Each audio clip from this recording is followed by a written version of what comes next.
आज हम बात करेंगे पहले उन 3 महीनों की जिसको कि हम अपनी मेडिकल की भाषा में फर्स्ट ट्राइमेस्टर बोलते हैं। उस समय पे कुछ ऐसा शरीर में बदलाव आता है जिनको लेके जो गर्भवती महिला है उसको कुछ ख़ास जानकारी नहीं होती और वो मन ही मन सोचती रहती है कि ये सामान्य है या असामान्य है जो भी उसके साथ घट रहा है। मैं डॉक्टर प्रतिभा भारद्वाज, आपकी दोस्त, आपके शुभचिंतक। पहली तिमाही में इतने थकान और चक्कर क्यों आते हैं? पहले जो ट्राइमेस्टर है उस समय पे आपका प्रोजेस्टेरोन के लेवल्स बहुत ज़्यादा हाई हो जाते हैं, जिसकी वजह से बॉडी अपने आप को एडजस्ट कर रही होती है और जो महिला है, गर्भवती महिला है, उसको बहुत नींद आना, थकान होना, चिड़चिड़ापन होना, क्योंकि हार्मोनल बहुत डिसबैलेंस चल रहा है। कुछ हार्मोन्स पीक पे जा रहे हैं, कुछ डिक्लाइन हो रहे हैं। तो ऐसी अवस्था में वो महिला बहुत चिड़चिड़ी हो जाती है, उसका किसी भी काम में मन नहीं लगता, बहुत उलझन सी उसको रहती है। कब थकान नॉर्मल है और कब आपको तुरंत ही डॉक्टर के पास रश करना है? अगर आप बहुत देर तक 24 घंटे अगर आपके सिम्टम्स सेम रहते हैं और आप उठ नहीं पा रही हैं, आपका मन बहुत ज़्यादा घबरा रहा है, आप कुछ खा नहीं पा रही हैं, तो ऐसी अवस्था में आपको जाके अपने डॉक्टर से बात करनी चाहिए और वो जो भी रेमेडी बताएं वो आपको करनी चाहिए। अब चक्कर जो आते हैं बहुत ही एक नॉर्मल प्रक्रिया है। इसके लिए आपको कुछ चीज़ें हैं जो अगर आप करेंगे, जैसे पेट को ज़्यादा देर तक खाली ना रखें, थोड़ी थोड़ी हर 2 घंटे में छोटे छोटे मील्स लेते रहें, जिसकी वजह से आपको थकान, चक्कर और घबराहट का सामना नहीं करना पड़ेगा। अब उल्टी आना और जी मिचलाना कब तक नॉर्मल है और कब आपको तुरंत डॉक्टर के पास जाना चाहिए? नॉर्मल जो गर्भवती महिला है उसको कभी कभी जी मिचलाने की शिकायत हो सकती है, कभी कभी मन जैसे घबराता भी है उसका और उसका कुछ खाने का मन नहीं करता है।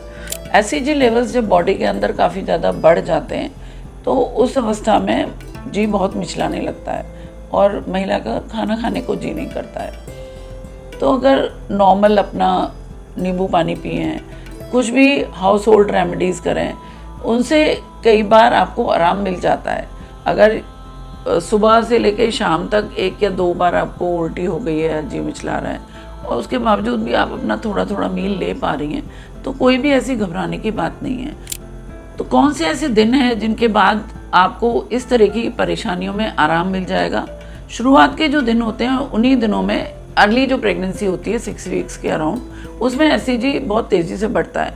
उसी वक्त पे जो भी घबराहट या उल्टी की समस्या ज़्यादा होती है, जैसे जैसे आपकी प्रेगनेंसी ग्रो करेगी 6 से 12-14 हफ्ते तक जाते तक ये परेशानी आपके सेटल डाउन हो जाएगी और आपकी जो उल्टी आने का इंटरवल है या मितली आने का जो आपका दिन भर का एक मूड है वो भी धीरे धीरे ख़त्म होता चला जाएगा। लेकिन आपको कितनी भी मितली आए, कितनी भी आपको वॉमिटिंग हो, आप पानी पीना ना छोड़ें। थोड़े थोड़े घूंट घूंट करके आप पानी को दिन भर पीती रहें, नहीं तो डिहाइड्रेशन का शिकार होने के बाद कई बार बहुत ज़्यादा समस्याओं का सामना करना पड़ता है। इस समस्या से बचने के लिए बस यही है कि आप थोड़ा थोड़ा हाइड्रेशन मेंटेन रखें। हाइपरएमेसिस अगर बहुत ज़्यादा हो गया है और उल्टियाँ बहुत ज़्यादा बढ़ चुकी हैं, दिन भर में 12, 14, 16 तक उल्टी हो रही है आपको, जिसको कि हम अपनी मेडिकल की टर्मिनोलॉजी में हाइपरएमेसिस बोलते हैं, तो कई बार जो गर्भवती महिला है उसको एडमिट भी रहना पड़ सकता है अस्पताल में और कई बार आईवी ड्रिप द्वारा इसका इलाज किया जाता है और कुछ कंडीशंस में छोटी सी गोली चलाने से भी महिला को आराम हो जाता है। तो प्लीज़ अगर आपको ऐसा लग रहा है कि उल्टियाँ बहुत ज़्यादा देर तक आपको हो रही हैं तो तुरंत डॉक्टर से मिलें जाके। पेट में खिंचाव का होना, हल्के निचले हिस्से में दर्द होना, ये नॉर्मल है या एबनॉर्मल है? ये बहुत लोग मुझसे आके पूछते हैं। जी हाँ, ये बिल्कुल नॉर्मल है। बच्चा जब बढ़ता है तो राउंड लिगामेंट में थोड़ा सा खिंचाव का महसूस होता है। इसी वजह से जो महिला है उसको थोड़ा सा एक पेन, कभी कभी डल पेन महसूस होता है, जिसको कि हम राउंड लिगामेंट पेन भी कह देते हैं। कई बार कई महिलाओं को कब्ज की शिकायत हो जाती है शुरुआत के दिनों में और ज़्यादा गैस भी बनने लगती है। इस वजह से भी पेट के निचले हिस्से में उस महिला को दर्द का एहसास होने लगता है और वो हल्का हल्का दर्द महसूस करती है।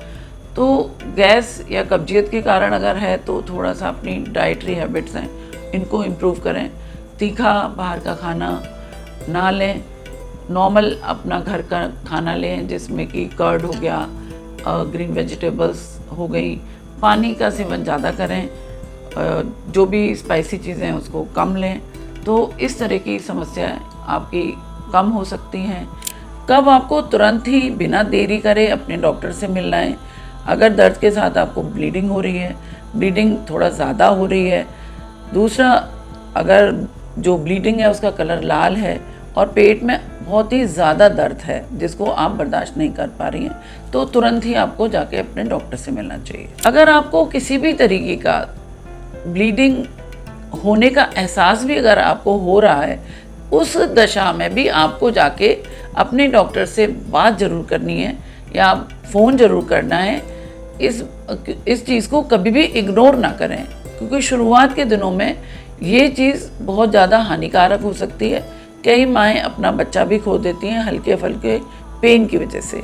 तो प्लीज़ आपसे मेरी रिक्वेस्ट है कि हल्का भी दर्द अगर है आपको तो इसको इग्नोर ना करें, इसकी रेमेडी ज़रूर आपने ले लें और इसका सुनिश्चित कर लें कि ये नॉर्मल दर्द है या किसी खतरे की घंटी है। सर दर्द, बुखार या पेशाब में जलन होना, कब आपको तुरंत डॉक्टर के पास जाना है? तो हल्का फुल्का सर में दर्द होना या शरीर में थकान होना या हल्का फुल्का बुखार आना थोड़ा बहुत नॉर्मल है। अगर 99 के आसपास आपको फीवर हो रहा है या सर में दर्द हो रहा है, थकान क्योंकि शुरुआती दिनों में ज़्यादा होती है, हार्मोन्स काफ़ी रश कर रहे होते हैं, एसिडिटी लेवल्स बढ़ रहे होते हैं, बच्चा अपनी जगह बना रहा होता है, माँ को थोड़ा समझ की कमी होती है और वो खाने पीने का ध्यान नहीं रखती है। अमूमन जो महिलाएं न्यूली जो गर्भवती हुई हैं, जिनको पहली बार गर्भधारण हुआ है, वो पानी पीने का ध्यान नहीं रख पाती हैं। तो ऐसे दशा में थोड़ा बहुत सर में दर्द होना बहुत ही नॉर्मल बात है। लेकिन वो दर्द अगर ज़्यादा हो रहा है और थोड़े 24 घंटे से वो ज़्यादा परसिस्ट कर रहा है, बुखार अगर 100 से ज़्यादा आपको बढ़ गया है, थकान अगर 24 से 48 घंटे से आप सो नहीं पा रही हैं और ज़्यादा थकान हो रही है, तो ऐसी दशा में जाके आपको अपने डॉक्टर से ज़रूर बात करनी है। आपको नियमित अपना बीपी का ध्यान रखना है, अपने शुगर्स लेवल चेक करने हैं और अपनी डाइट का बहुत ज़्यादा ध्यान रखना है। जो एक बेसिक रूल है कि आप छोटा छोटा खाएं और जल्दी जल्दी खाएं, that means small and frequent meals. हर 2 घंटे में आपने थोड़ा सा कुछ ज़रूर खाना है, हर 1.5 से 2 घंटे में आपने हाफ ग्लास ऑफ वाटर ज़रूर लेने हैं। दिन भर में पानी की मात्रा कम से कम 2 लीटर तक होनी चाहिए। अगर आप पहले से ब्लड प्रेशर के मरीज़ हैं तो ब्लड प्रेशर का नियमित रूप से जांच करें। अगर आप कोई दवाई ले रही हैं तो उस दवाई को आप नियमित रूप से खाएं। अगर आप शुगर के मरीज़ हैं तो खाली पेट ज़्यादा देर ना रहें। ज़्यादा देर खाली पेट रहने से शुगर के लेवल बढ़ सकते हैं और किसी भी तरीके का थकान या सर में दर्द या चक्कर आना ऐसा हो सकता है। तो इन सब कंडीशंस को अवॉइड करने के लिए आप अपनी जो भी दवाई पहले से सेवन कर रही हैं, आप अपने डॉक्टर की सलाह के द्वारा उसको लेते रहें और नियमित रूप से खान पान का ध्यान रखते रहें। बार बार पेशाब जाना अर्ली प्रेगनेंसी में और पेशाब में जलन का होना एक बहुत ही कॉमन जो सिम्टम है, जो मैं जनरली जो न्यूली गर्भवती महिलाएं उनमें पाया जाता है। इसके 2 से 3 कारण होते हैं। या तो कोई आपको पहले से इन्फेक्शन आपकी बॉडी में है और आपको यूटीआई की शिकायत हो गई है, या पानी की मात्रा का सेवन बहुत ही कम कर रही हैं। दूसरा, आजकल जो गर्ल्स हैं वो ऑफिस जाती हैं और पब्लिक वॉशरूम का इस्तेमाल उनको करना पड़ता है, उस वजह से भी कई बार वो संक्रमित हो जाती हैं और यूटीआई का शिकार हो जाती हैं। तो प्रेगनेंसी के दौरान ट्राई करें कि पब्लिक वॉशरूम्स में आप कमोड पे ना बैठें, फ़नल का इस्तेमाल करें या स्क्वेट पोजीशंस में आप यूरिन पास करें, पानी का सेवन करते रहें।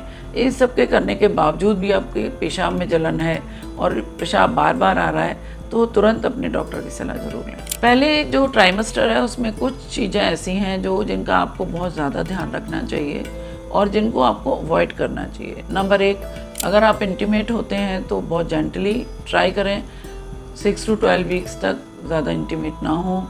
सीढ़ियाँ ज़्यादा तेज़ ना चढ़ें, वज़न ना उठाएं, कोई चीज़ ज़मीन पे गिरी हुई है उसे तो झुक के ना उठाएं, उसको बैठ के उठाएं, झाड़ू या पोंछा लगाने से परहेज़ करें, तेज़ तेज़ चलने से परहेज़ करें, ज़्यादा देर वॉक ना करें, बहुत ज़्यादा व्यायाम ना करें, पानी को ध्यान से पिएं, दिन भर में 2-3 लीटर पानी ज़रूर पिएं, खाने को थोड़ा थोड़ा खाएं, बार बार खाएं, हर 2 से 3 घंटे में अपना छोटा मील लेती रहें। काम की व्यस्तता अगर ज़्यादा है फिर भी आप 8 से 10 घंटे ज़रूर सोएं। अगर आपको रात में काम करना है तो दिन में एक सोने का एक शेड्यूल ज़रूर बनाएं। रात की नींद बहुत ज़रूरी है, लेकिन बहुत सारे जो लोग हैं वो रात में काम करते हैं तो वो दिन में ज़रूर सोएं। मानसिक तनाव या शारीरिक तनाव से बहुत दूर रहें। बहुत तेज़ गर्मी में, बहुत तेज़ ठंड के एक्सपोजर से बचें। कुछ ऐसे फल हैं जिनका आपको सेवन करने से थोड़ा बचना चाहिए, जैसे पाइनएप्पल हो गया, पपाया हो गया। फर्स्ट ट्राइमेस्टर में हम जनरली इनको अवॉइड कराते हैं। अगर आपने पहले 3 महीनों से धूम्रपान, शराब या कोई भी ऐसी लत है जो आपने छोड़ी हुई है तो कृपया इसको दोबारा से ना शुरू करें। कई महिलाएं ये सोचती हैं अब तो प्रेगनेंसी हो गई, अब हम पी लेते हैं, खा लेते हैं। ऐसा नहीं है। जब तक आप प्रेग्नेंट हैं, जैसे मैंने पहले भी अपनी वीडियोज़ में बताया है कि जो प्रेगनेंसी की तैयारी पहले से आपको शुरू करनी है, इस तरह की सारी चीज़ें जो कि धूम्रपान, शराब, गुटखा, बीड़ी, इन सब का सेवन आपको पहले 3-4 महीने से बंद कर देना चाहिए। और गर्भधान के बाद भी इसको कृपा करके ना इस्तेमाल करें। जबकि आप जब तक अपनी बच्चे को दूध पिला रही हैं तब तक इन सब चीज़ों का सेवन बंद करना है। इन सभी कारणों की वजह से कई बार अर्ली प्रेगनेंसी लॉसेस हो जाते हैं और माँओं को पता नहीं चलता और उनको कारण भी नहीं समझ में आते। आपको ये हमारा वीडियो कैसा लगा इसको ज़रूर बताएं, ज़्यादा से ज़्यादा लाइक करें, सब्सक्राइब करें। कोई सवाल आपके मन में है तो ज़रूर पूछें, मैं हमेशा उत्सुक रहूँगी आपके उन सवालों का जवाब देने के लिए। थैंक यू दोस्तों। अब हम जल्दी ही मिलते हैं एक नई वीडियो के साथ।